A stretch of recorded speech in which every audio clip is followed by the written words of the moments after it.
और मैया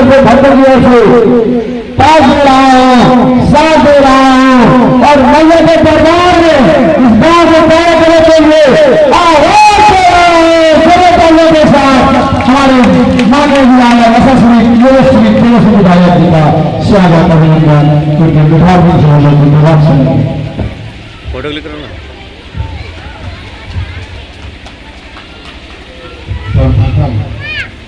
आप सभी माता रानी का जयकारा लगाएंगे हम लोग। प्रेम से बोलिए जय माता दी, जय माता दी, हर हर महादेव।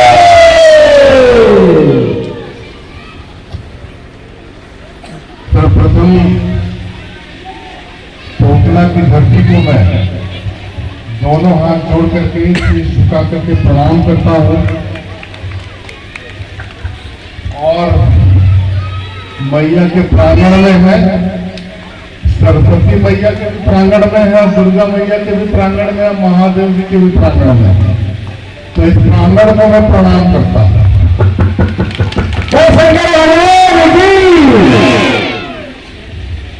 और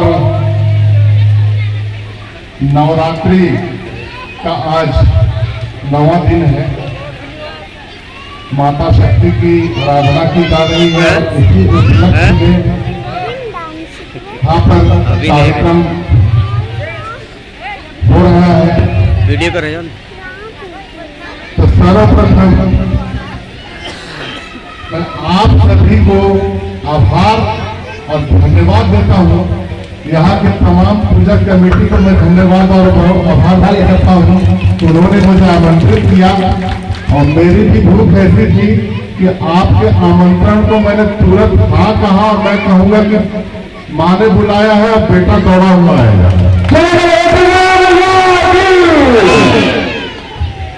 और आज के इस कार्यक्रम में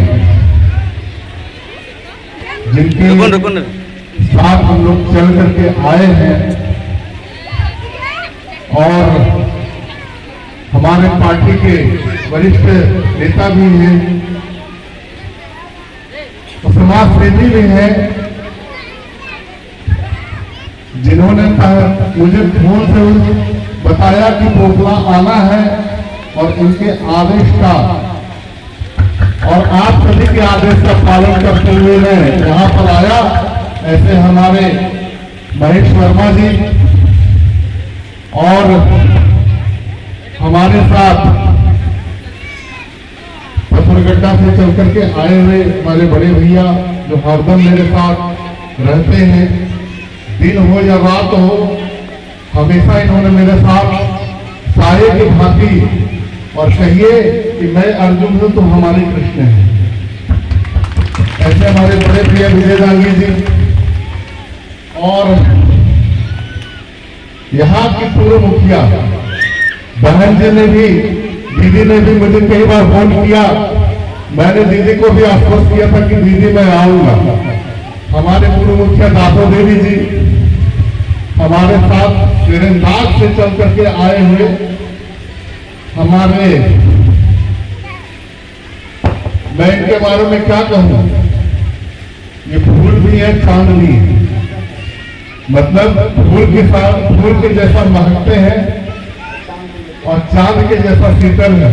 इसलिए हमारे ऐसे फूलचंद भैया जी हमारे साथ तीरंदाज से चल करके आए हुए, बलराम जी और अभी हमारे बिजेश्वर भैया जी ने कहा कि बलराम जी का दिल तो इतना बड़ा है कि भाई अगर किसी के पास पैसा नहीं हो तो अपना पैसा लगा करके दे देते। तो मैं इनके बारे में कहता हूँ इनका नाम ही बलराम है। और बलराम मतलब संजोरा डालिया। और हमारे अभिभावक भी हमारे बड़े भैया हैं, राजेश जी हैं। हमेशा जब भी बोलते थे, शुरू से बोलते थे कि पोखला आना है, तो आज लगता है कि राजू जी आज आपकी शिकायत नहीं रही कि मैंने पोखला आया। और हमारे जो अध्यक्ष हैं कमेटी के, पूजा कमेटी के, श्रीमान जागो महतो जी, हमारे जो सचिव हैं पूजा कमेटी के श्रीमान विजय राणा जी, हमारे पूजा कमेटी के जो कोषाध्यक्ष हैं रघुवीर महतो जी, हमारे जो अभिभावक हैं नागेश्वर उरांव जी, वो है कि नहीं है? बताइए। आज हम आए हैं नागेश्वर चा को खोज रहे, नागेश्वर चा हमारे नागेश्वर उरांव जी, शीतल जी, शीतल महतो जी, योगेश्वर महतो जी, शीतल चा को प्रणाम। और मंदिर समिति के अध्यक्ष प्रभु महतो जी, कोषाध्यक्ष मनोज राणा जी, सदस्य विनेश्वर महतो जी, कोलेश्वर जी, त्रिलोकनाथ महतो जी। और सबसे बड़ी बात तो ये है कि आज जो मंच का संचालन कर रहे हैं, ऐसे संचालन करता है कि तापी पहाड़ी में जो हम लोग गए थे, और जो तापी पहाड़ी में हम लोग गए थे तो बोले कि माता रानी और भक्त के बीच में नदी बह रही है, तो पुल जो है बनाना होगा। तो भैया इनका मुंह का बात लग गया और वहां पर पुल भी बन करके तैयार हो जाएगा। बहुत हमारे दिनेश्वर भैया जी, जो इनका कर्म क्षेत्र है सापुर है और इनकी जन्मभूमि है पोखला, और इन्होंने कहा है कि अब दासी मैया के लिए तो पुल बना दिए, लेकिन सरस्वती मैया के लिए भवन का निर्माण करना है। सरस्वती माता की। तो आज मैं आप लोगों को बोलता हूं कि दासी महोत्सव का पुल तो बना लिए, सरस्वती मैया का भी मंदिर बनेगा मेरे भाई। और अभी हमारे महेश शाह ने भी कहा है कि यहाँ पर स्कूल बनेगा, निश्चित तौर पर बनेगा। मैं जरूर अनुशंसा हर हाल में करके दूंगा, और इसके लिए भी जो ग्राम सभा वगैरह होता है तो उसमें सबसे पहले प्राथमिकता देते हुए इसको आपको यहाँ से चयनित करना पड़ेगा। मतलब ग्राम सभा बना के दे दिए। हाँ, 4 दीवारी 20 का होगा और अपने विधायक पद से मैं करूंगा। और यहाँ पर जितने भी माताएं बहनें बैठी हुई और माता बहनें यहाँ सब बोल रही होंगी कि हम लोगों को अभी तक उज्जवल जी हम लोग के बारे में नहीं बोले, तो मैं कहना चाहूंगा आप माता है, माता शक्ति है, और माता शक्ति की ही आज आराधना हो रही है। तो आप सभी जितने भी माताएं बहनें बैठी हुई, आप सभी का मैं हृदय से अभिनंदन करता हूँ, हाथ जोड़ करके अभिनंदन करता हूँ। और जितने भी हमारी दीदी लोग, माताएं लोग जो मेरा भव्य स्वागत करते हुए यहाँ तक मुझे लाई, नृत्य प्रस्तुत किया, गायन प्रस्तुत किया, उन सभी माताओं बहनों का मैं दिल से आभार व्यक्त करता हूँ। उन्हें भी मैं शीश झुका करके उनका भी अभिनंदन करता हूँ, और जिन्होंने ढोल बजाए उनका भी मैं शीश झुका करके अभिनंदन करता हूँ। और जिन बच्चियों ने यहाँ अपना प्रस्तुतिकरण दिया है, उन बच्चियों को भी मैं अभिनंदन करता हूँ, आशीर्वाद देता हूँ।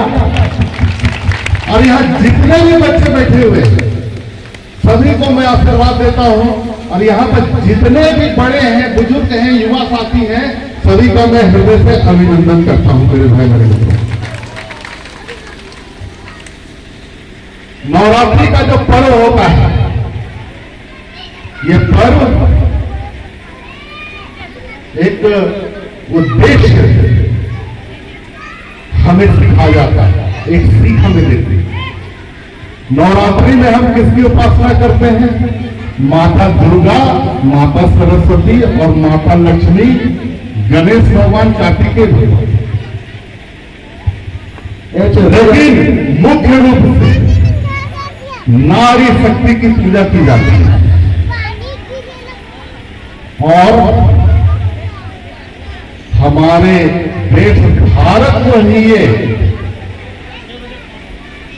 गौरव प्राप्त है कि हमारे देश के नाम के साथ साथ माता शब्द जोड़ा जाता है। भारत माता की।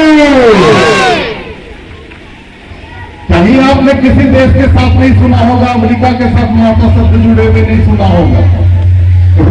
साथ माता शब्द जुड़े हुए नहीं सुना होगा, लेकिन भारत के साथ माता शब्द जोड़ा गया है।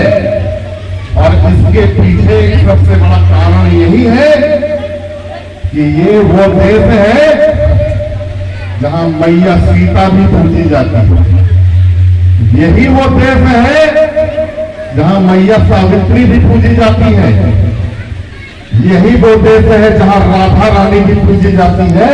और यही वो देश है जहां माँ दुर्गा, माँ काली, माँ सरस्वती और माता लक्ष्मी भी पूजी जाती है। मेरे भाई मेरे मित्रों, यानी कि इस देश में नारी शक्ति का सम्मान कितना है, हमें इस बात को समझना होगा। हमारे वेद शास्त्रों में भी लिखा गया है कि यत्र नार्यस्तु पूज्यन्ते रमन्ते तत्र देवता, यानी कि जहां महिलाओं का सम्मान किया जाता है, जहां महिलाओं की पूजा की जाती है, नारी की पूजा की जाती है, भगवान भी वहीं पर रमनते हैं, भगवान का भी वास वहीं पर होता है।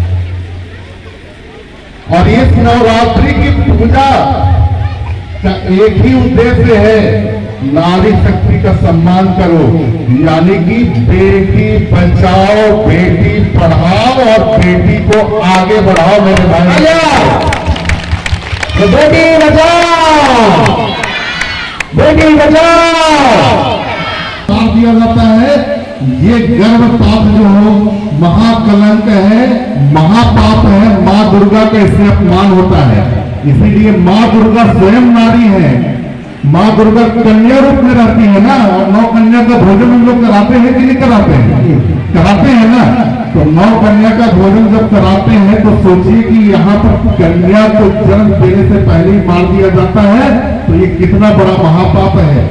इसीलिए सबसे पहला उद्देश्य नवरात्रि का यही है कि बेटी को बचाओ।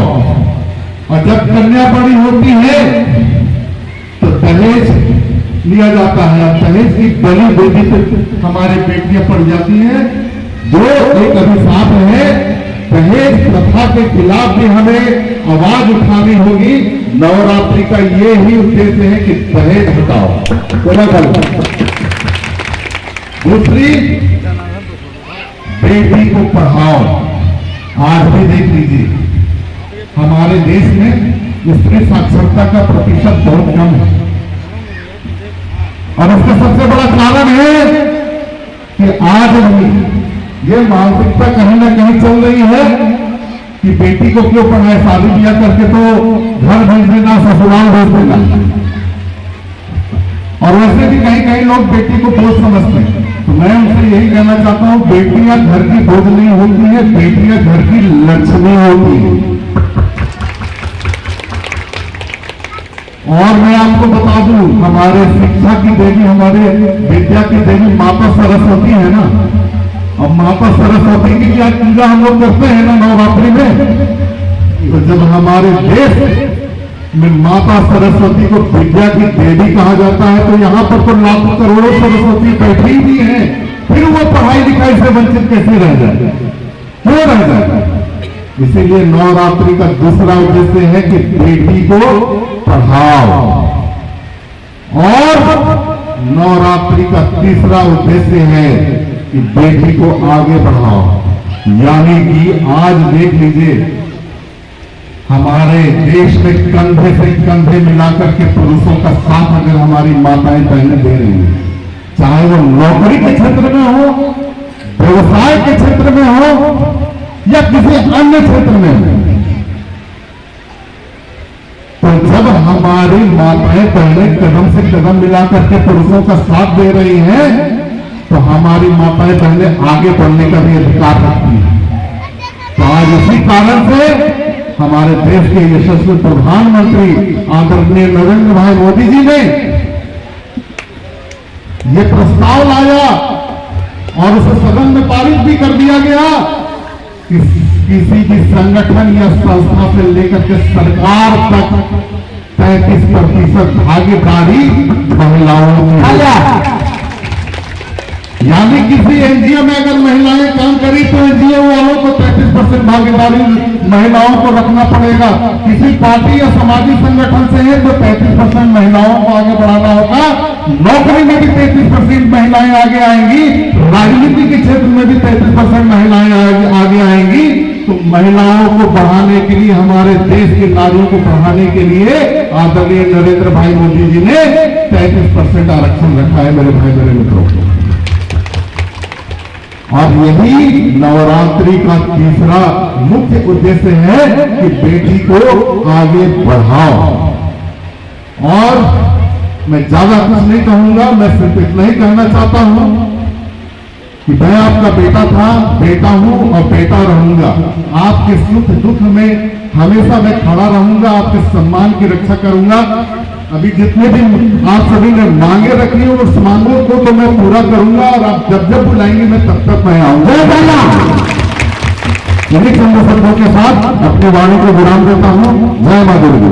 बहुत बहुत धन्यवाद। हमारे आज के मुख्य मीटिंग हो गए, हमारी बेटियों का जब इतना आप आगे करेंगे, बेटियों का एक ख्वाहिश है कि हम आज के यशस्वी विधायक महोदय जो हमारे मुख्यमंत्री